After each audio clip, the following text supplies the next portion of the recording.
नमस्कार, मैं सुबोध कुमार और आप देख रहे हैं खबर नेशनल टाइम्स। उपस्थित हुआ हूं एक बड़ी स्टोरी के साथ। पश्चिम बंगाल की राजनीति में इस समय ऐसा भूचाल आया है जिसने तृणमूल कांग्रेस यानी टीएमसी की नींव को हिला दिया है। जिस पार्टी को ममता बनर्जी ने अपने संघर्ष और राजनीतिक कौशल से खड़ा किया, आज उसी पार्टी के भीतर बगावत की आवाजें खुलकर सुनाई देने लगी। सवाल सिर्फ इतना नहीं है कि पार्टी में असंतोष क्यों बढ़ रहा है, बल्कि बड़ा सवाल यह है कि क्या टीएमसी अब दो खेमों में बढ़ती जा रही है। क्या ममता बनर्जी की राजनीतिक विरासत पर संकट मंडरा रहा है? और सबसे अहम सवाल, क्या अभिषेक बनर्जी के नेतृत्व को अब पार्टी के भीतर ही चुनौती मिल रही है? दोस्तों, राजनीति में विरोध होना सामान्य बात है, लेकिन जब पार्टी के वरिष्ठ नेता ही खुलकर नेतृत्व पर सवाल उठाने लगे तब समझ लीजिए कि मामला बेहद गंभीर हो चुका है।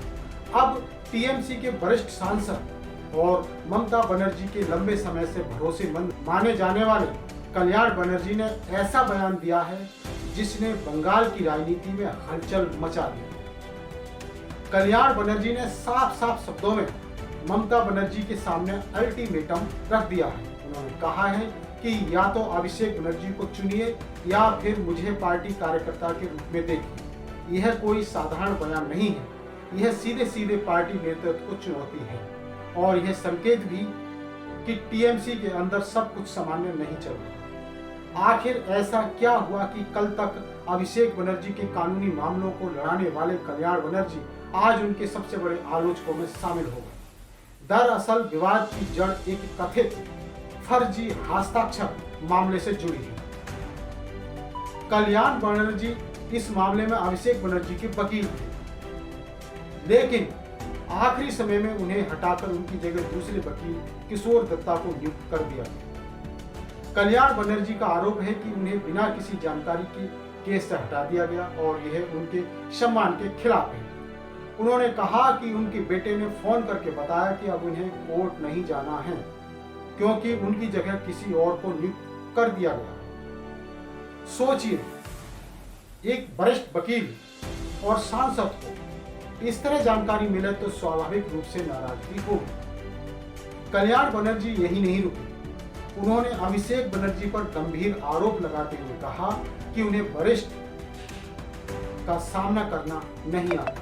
उन्होंने अभिषेक को घमंडी तक बता दिया। उनका कहना था कि उन्होंने 45 साल इस पेशे में बिताए हैं और आज जिन लोगों को महत्व दिया जा रहा है वे कभी उनके जूनियर हुआ करते थे। राजनीति में शब्दों का चयन बहुत मायने रखता है। जब कोई वरिष्ठ नेता सार्वजनिक रूप से किसी को घमंडी करे तो यह सिर्फ व्यक्तिगत नाराजगी नहीं बल्कि राजनीतिक संदेश भी होगा। कल्याण बनर्जी ने साफ कहा कि अब वे भविष्य में कभी भी अभिषेक बनर्जी का कोई कानूनी मामला नहीं लड़ेंगे, लेकिन कहानी यही खत्म नहीं हो रही। कल्याण बनर्जी ने टीएमसी के मौजूद संकट के लिए भी सीधे सीधे अभिषेक बनर्जी को जिम्मेदार ठहरा दिया। उन्होंने कहा कि पार्टी जिस संकट से गुजर रही है उसके पीछे अभिषेक बनर्जी की भूमिका है। यह आरोप बेहद गंभीर है क्योंकि पहली बार पार्टी के भीतर से किसी वरिष्ठ नेता ने इतनी खुलकर आलोचना की है। दोस्तों, राजनीति में अक्सर कहा जाता है कि जब जहाज डूबने लगता है तो सबसे पहले उसके अंदर की आवाजें बाहर आने लगती हैं, क्योंकि टीएमसी के साथ भी कुछ ऐसा ही हो रहा है। यह सवाल इसलिए भी उठ रहा है क्योंकि पिछले कुछ समय में पार्टी के कई नेता और विधायक बगावत कर चुके हैं। कल्याण बनर्जी ने एक और बड़ा खुलासा किया है। उन्होंने कहा कि जब सीआईडी ने ममता बनर्जी के घर छापा मारा तब वे खुद वहां मौजूद थे, जबकि ममता बनर्जी दिल्ली में थी। उन्होंने जांच एजेंसी की कार्यप्रणाली पर भी सवाल उठाए और कहा कि छापे के दौरान लाए गए गवाह कथित रूप से बीजेपी से जुड़े हुए थे। उन्होंने यह भी बताया कि उन्होंने सीआईडी की कार्रवाई के खिलाफ याचिका दायर की थी, लेकिन सुनवाई से पहले ही उन्हें केस से हटा दिया। गुस्से में उन्होंने सवाल किया, क्या मुझे कचरे की टोकरी समझा गया है? यह बयान उनकी नाराजगी की गहराई को दर्शाता है। उधर कलकत्ता हाई कोर्ट ने अभिषेक बनर्जी को सीआईडी के सामने पेश होने का आदेश दिया है। हालांकि अदालत ने उन्हें अस्थायी गिरफ्तारी से राहत भी दी है।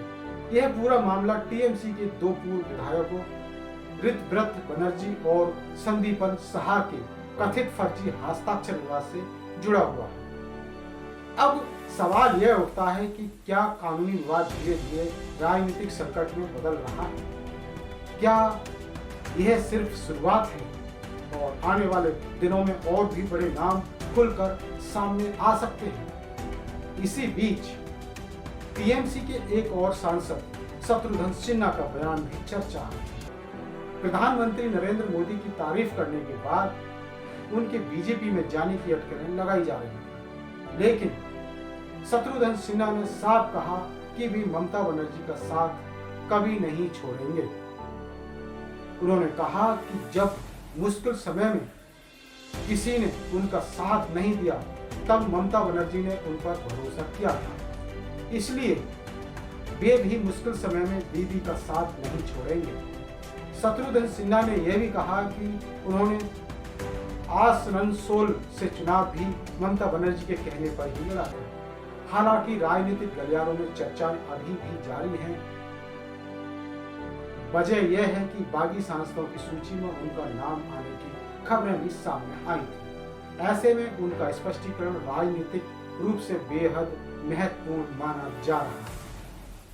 दोस्तों, सबसे बड़ा धमाका तब हुआ जब खबरें आई कि टीएमसी के कुछ सांसद भी एनडीए में शामिल होने की तैयारी कर रहे हैं। दावा किया गया कि लगभग 20 सांसदों ने लोकसभा स्पीकर को पत्र देकर टीएमसी से अलग होने की इच्छा जताई थी।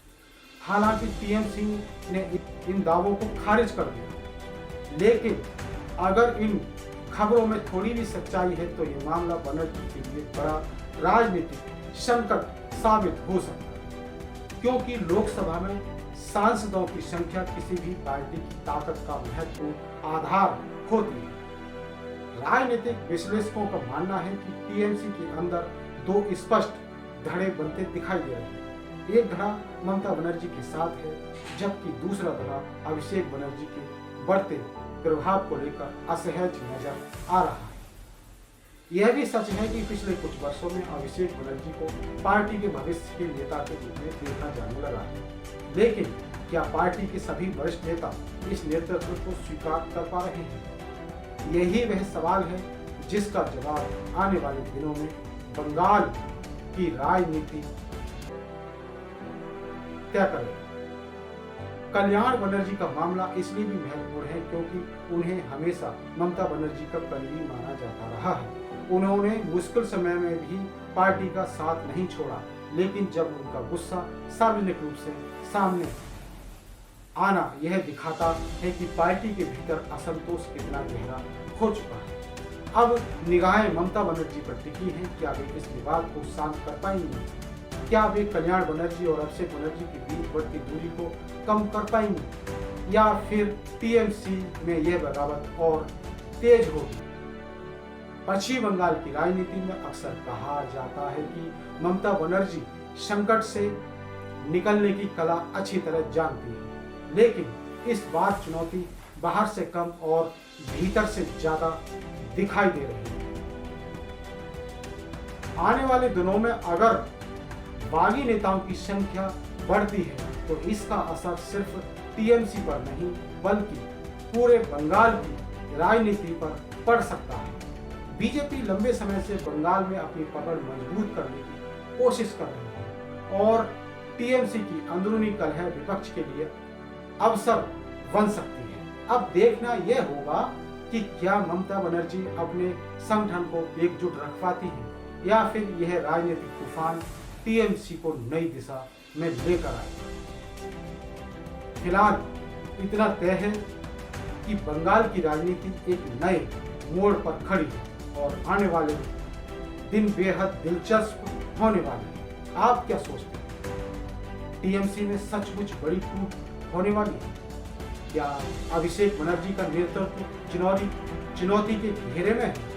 अपनी राय हमें कमेंट बॉक्स में जरूर बताएं। अगर आपको हमारे ये विश्लेषण पसंद आया हो तो वीडियो को लाइक करें, चैनल को सब्सक्राइब करें और बेल आइकन जरूर दबाएं, जिससे कि आपके पास इसी तरह के महत्वपूर्ण खबरों के नोटिफिकेशन आते रहें। तो मैं सुबोध कुमार और आप देख रहे थे खबर नेशनल टाइम्स।